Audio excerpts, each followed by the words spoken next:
Sir ఇంకొకటి హైడ్రా. ఈ హైడ్రా కూడా చాలా వివాదాలకి కేంద్ర బిందువుగా మారింది. బీఆర్ఎస్ కూడా పేదల ఇళ్లను కూల్చేందుకే ఈ హైడ్రాని తీసుకొచ్చారు, పెద్దలకు సంబంధించిన దాంట్లో పోవట్లేదు. కాబట్టి హైడ్రా అనేది పేదలకు ఒక భూతంలాగా ఉన్నది అనేది వస్తున్నటువంటి ఆరోపణ. పూర్తిగా అట్లా కూడా అనటం కరెక్ట్ కాదేమోనండి. ఎందుకంటే అంత ఇదిగా ఉంటే మరి ప్రతిరోజు అనేక మంది పోయి హైడ్రాకు వినతి పత్రాలు ఇస్తున్నారు కదా. అంటే హైడ్రా వల్ల కలుగుతున్నటువంటి మంచి ఉంది. ఇప్పుడు నేను ఇందులో ఈ విషయంలో కూడా మనం ప్రధానంగా గమనిస్తే మొట్టమొదట కూల్చివేతలతో వచ్చిన విమర్శలు అవి. కాకపోతే దానివల్ల ఒక భయం ఏం కలిగిందంటే చెరువు ఒడ్డున కట్టుకోకూడదనే ఒక సందేశం అయితే పోయింది. ఇప్పుడు హైడ్రా ప్రధానంగా దృష్టి పెడుతున్నది ఆ చెరువుల పునరుద్ధరణ మీద. ఆ చెరువుల పునరుద్ధరణకు చర్యలు తీసుకోవటంలో తప్పు లేదని చెప్పి నేను గట్టిగా నమ్ముతున్నా. అట్లాంటి ప్రయత్నం చేయాల్సిన అవసరం ఉందని కూడా నేను గట్టిగా విశ్వసిస్తున్నాను. సార్ ఇప్పుడు కొత్తగా ఇంకొకటి వచ్చింది తెర మీదకి, హిల్ట్ పాలసీ. ఈ హిల్ట్ పాలసీలో 5 లక్షల కోట్లు సంబంధించిన భూ స్కామ్ అంటే ల్యాండ్ స్కామ్ ఉంది. దీనికోసమే ఈ కొత్త పాలసీని తీసుకొచ్చారు. పారిశ్రామికవేత్తల నుంచి తీసుకున్న ఈ పాలసీని మేము అధికారంలోకి వస్తే రద్దు చేస్తాము, మళ్ళీ యథాస్థితికి తీసుకొస్తామని ప్రతిపక్ష పార్టీలు మెయిన్గా బీఆర్ఎస్ చేస్తున్నటువంటి ఒక కామెంట్. నిజంగానే హిల్ట్ పాలసీ ద్వారా అట్లాంటిది ఏమైనా జరిగే అవకాశం ఉందా? మీ దృష్టికి ఆ పాలసీని మీరు ఎట్లా చూస్తారు? ఈ హిల్ట్ పాలసీ అంటే భూ బదలాయింపు కార్యక్రమం కాదు, అంటే భూములను అప్పజెప్పే కార్యక్రమం కాదు. హిల్ట్ పాలసీ అనేది భూముల యొక్క జోను మార్చే కార్యక్రమం మాత్రమే. చాలా హైదరాబాదులో కంపెనీలు వెనకటికి పెట్టినప్పుడు ఊరికి దూరంగా పెట్టారు. ఇప్పుడు ఈ విఎస్టీ కాలనీ ఏ ప్రాంతంలో కంపెనీలు ఉన్నాయి, ఆజామాబాద్ ప్రాంతంలో. ఆజామాబాద్ ప్రాంతంలో కంపెనీలు పెట్టినప్పుడు అక్కడ ఊరు లేదు. హైదరాబాద్ మహా అయితే 1 కోటి దాకా ఉంది. అప్పుడు ఈ ఆజామాబాదు పారిశ్రామికవాడ పూర్తి అవతల నగరం కోసకుండేది. దానికి ఆ పారిశ్రామికవాడకు దగ్గరలో పెట్టిన క్వారంటీ హాస్పిటల్ని ఆ రోజు మరి ఫ్లూ బారిన పడినటువంటి వాళ్ళను, కలరా బాధితులను ఆదుకోవటానికి దాన్ని అక్కడ ఏర్పాటు చేసిండ్రు. క్వారంటైన్, దాని పేరే క్వారంటైన్. అట్లాంటి ప్రాంతం అది. మరి ఇవాళ అది హైదరాబాదు నడిబొడ్డుగా మారిపోయింది.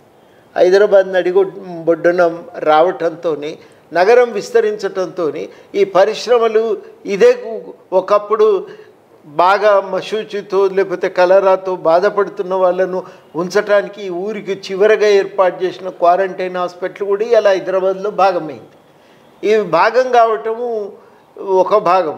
ఇప్పుడు ఆ కంపెనీలు ఒకవేళ మార్చదలుచుకున్నారు, ఆ కంపెనీలు ఒకవేళ ఇప్పుడు నడవది మూసేద్దామనుకుంటారు, అప్పుడు ఆ జాగని ఏం చేయాలి?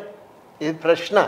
అప్పుడు ఆ జాగని ఏం చేయాలి? 2, నగరం నడిబొడ్డున వచ్చిన కొన్ని కాలుష్యకారకాలైన కెమికల్ కంపెనీలు లాంటివి ఉంటాయి. ఆ కెమికల్ కంపెనీలు, ఫార్మస్యూటికల్ కంపెనీలను మరి నగరం విస్తరించింది, రోజు నగర ప్రజలను ఇబ్బంది పెట్టేటువంటి కాలుష్యానికి కారణమయ్యే ఆ కంపెనీలను ఏం చేయాలి? వాటిని అక్కడే ఉంచమని అయితే మనం చెప్పలేము. వాటిని ఇంకో చోటకు మేము తీసుకెళ్ళిపోతాం, ఈ జాగను వాడుకోవటానికి ఇంకో రూపకంగా వాడుకోవటానికి అవకాశం ఇవ్వాలి అని అడిగితే అప్పుడు ఏం చేయాలి? అప్పుడు గవర్నమెంట్ ఏం చేస్తుందంటే అట్లాంటి భూమిని జోనింగ్ మార్పులు చేస్తారు. అంటే ఇంతవరకు పరిశ్రమలు మాత్రమే పెట్టాలి అనే నిబంధన ఉంది. పరిశ్రమలు మాత్రమే పెట్టాలనే నిబంధన, పరిశ్రమల కోసమే ప్రభుత్వం కేటాయించిన భూమిని ఇతర అవసరాల కోసం మళ్లించవచ్చు. అపార్ట్మెంట్ల నిర్మాణం కోసం, ఇళ్ళ నిర్మాణం కోసం, విల్లాలకు నిర్మాణం కోసం, లేకపోతే ఒక మార్కెట్ సముదాయాల నిర్మాణం కోసం, ఒక కమర్షియల్ బిల్డింగుల నిర్మాణం కోసం దాన్ని వాడుకోవచ్చు. ఆ అవకాశం ఇస్తున్నారు. ఆ అవకాశం ఇచ్చినప్పుడు ఓనర్షిప్ మారిపోదు. అంటే ఇంతకుముందు ఎవరు ఉన్నారో వాళ్ళే ఓనర్ ఉంటారు. కానీ ఆ భూమిని అక్కడ అమ్ముకొని ఇంకొక చోట వాళ్ళ ఫ్యాక్టరీని నెలకొల్పుకోవటానికి అవకాశం ఉంటుంది. ఒకవేళ ఎప్పుడో 60లో పెట్టిన ఫ్యాక్టరీ ఇప్పుడు పనిచేసే పరిస్థితి లేదు. ఆ కంపెనీని మూసేసి ఆ భూమిని కమర్షియల్గా ఉపయోగించుకొని ఇంకొక చోట ఇంకో ఉపాధిని వెతుక్కునే అవకాశం కూడా ఉంటుంది. ఆ వెసులుబాటు ఇస్తున్నారు తప్ప కానీ భూమి ఎవరి పేరు మీద రాసి ఇవ్వట్లేదు. అది కూడా లీజుకి ఇచ్చిన భూములను, కొన్ని భూములను గవర్నమెంట్ లీజుకి ఇచ్చింది. ఆజామాబాద్ భూములు భూములు, లీజ్కి ఇచ్చిన భూములు, వాటిని ఏం చేయాలనేది ఒక సమస్య.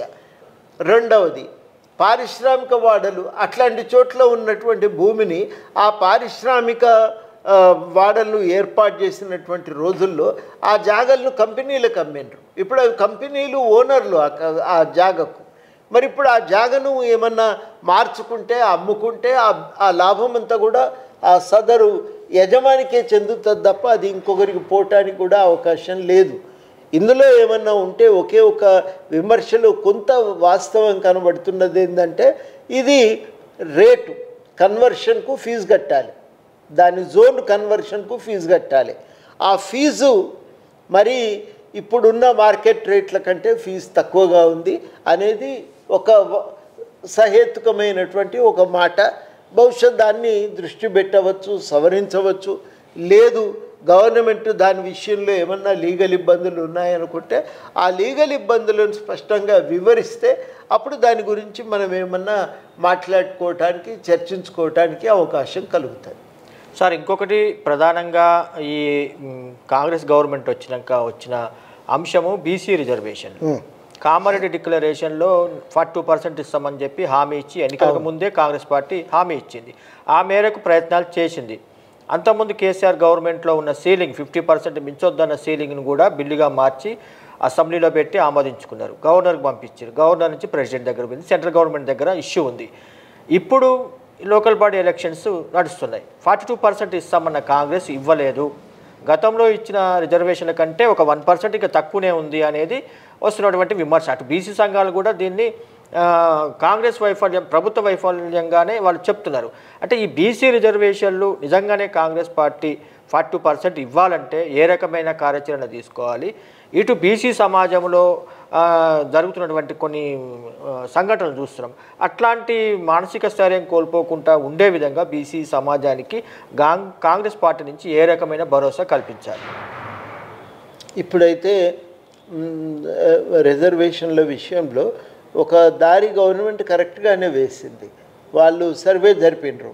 మొట్టమొదటిసారి మరి సర్వేను విజయవంతంగా పూర్తి చేసినారు, సకాలంలో పూర్తి చేసినారు.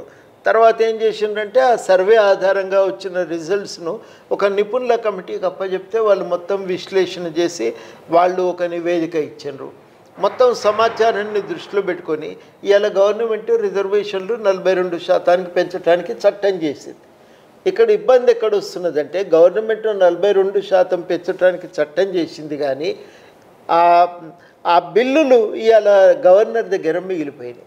గవర్నర్ ఏమో కేంద్ర ప్రభుత్వానికి పంపిండు, కేంద్ర ప్రభుత్వం దానికి ఇప్పటి వరకు ఆమోదం తెలపలేదు. కాబట్టి ఇది బాధ్యత. ఇప్పుడు ఈ రిజర్వేషన్ల అమలు కాకపోవటానికి బాధ్యత ఇవాళ కేంద్ర ప్రభుత్వాన్ని.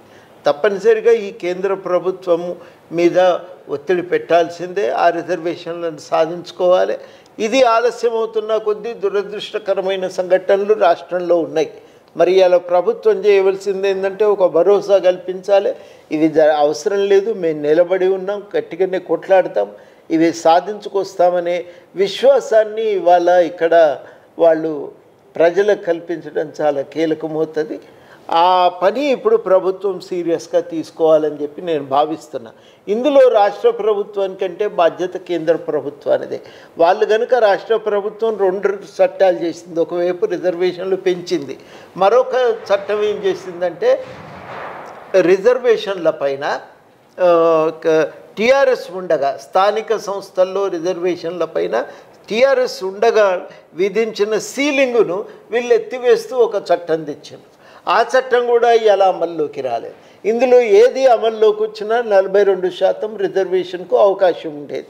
ఆ కేంద్రము రాష్ట్ర ప్రభుత్వం చట్టాన్ని సవరించి 42% అవకాశం లేకుండా 50% సీలింగ్ విధించిందో ఆ విధించటం వల్ల ఉత్పన్నమైనటువంటి సమస్యలు, దాన్ని సరిచేస్తూ గవర్నమెంట్ చట్టం తెచ్చింది. ఆ చట్టం ఏమో గవర్నర్ ఆమోదించలేదు. అంతకుముందే రిజర్వేషన్లు పెంచుతూ తెచ్చిన చట్టం రిజర్వేషన్లు పెంచి దాన్ని 9వ షెడ్యూల్లో జోడించి రక్షణ కల్పించమని చెప్పి అడిగినారు. ఇప్పుడు ఆ బిల్లు ఏమో కేంద్ర ప్రభుత్వం దగ్గర పెండింగ్లో ఉంది. అందువల్ల రాష్ట్ర ప్రభుత్వం అమలు చేయలేకపోయింది. కానీ ఈలోగా పంచాయతీ ఎన్నికలు జరపాలని హైకోర్టు నుంచి ఆదేశాలు, దాన్ని కాదనటానికి వీల్లేదు. స్థానిక సంస్థల యొక్క వికాసానికి ఇవాళ ఈ ఎన్నికలు అయితే జరగవలసే ఉంది. కనుక ఇది ఒక చిక్కుముడి. ఈ చిక్కుముడిలో ఏం చేయాలి అంటే మరి గవర్నమెంట్ ఏం చేసింది, పంచాయతీ ఎన్నికలు జరిపి మిగతా ఎన్నికలను వాయిదా వేసింది. దానికి సమయం తీసుకుంది 42% రిజర్వేషన్లు సాధించి అమలు చేయాలని. ఇప్పుడు పంచాయతీలో ఏం చేస్తున్నారు, వీలైనంత వరకు బీసీలను గెలిపించడానికి ప్రయత్నం చేయాలని నిర్ణయించుకున్నారు. కాబట్టి ఇది ఉన్నటువంటి వాస్తవ పరిస్థితి. ఈ పరిస్థితుల్లో ఇవాళ మరి ఏం చేయాలి అనంటే రాష్ట్ర ప్రభుత్వము ఇక చేయగలిగిన దానికంటే ఇలా కేంద్ర ప్రభుత్వం చేయవలసిందే ఎక్కువ ఉంది. ప్రధానమైన బాధ్యత కేంద్ర ప్రభుత్వానిదే. గవర్నర్ దగ్గర ఉన్న బిల్లు ఆమోదించాలి. కేంద్ర ప్రభుత్వం ముందు ఉన్నటువంటి బిల్లులను ఆమోదించి వాటిని 9వ షెడ్యూల్లో పొందుపరచాలి. ఇవి రెండు కనుక జరిగితే మనం అనుకున్న విధంగా రిజర్వేషన్లు అమలు అవుతాయి.